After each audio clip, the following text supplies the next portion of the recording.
యలమర్రు గ్రామాన సూరపనేని వారి ఇంట ప్రభాకరరావు ఝాన్సీ లక్ష్మీల పుణ్య దంపతుల పంట పుత్రికగా ఉదయించే సూరపనేని సుధారాణి విద్యా సుగంధాన్ని వెదజల్లే పరిమళ పన్నీరు గుడివాడ తాలూకా యలమర్రు గ్రామంలో విద్యాభ్యాసం, కృష్ణా జిల్లా దోసకోట గ్రామంలో ఉద్యోగారంభం, రవిశంకర్ గారితో వివాహం, నూతన జీవనారంభం.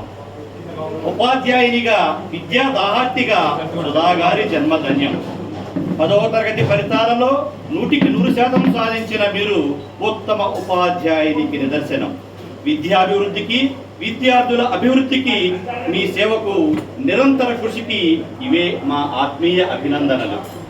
ఎందరో విద్యార్థుల భవిష్యత్తుకు బంగారు బాట వేసిన సూరపనేని సుధారాణి గారికి పుష్పాంజలి. నేడు సగౌరవంగా ఉద్యోగ విరమణ చేస్తున్న సూరపనేని సుధారాణి గారికి అక్షర సుమాంజలి. సమర్పణ డాక్టర్ నాగరాజు.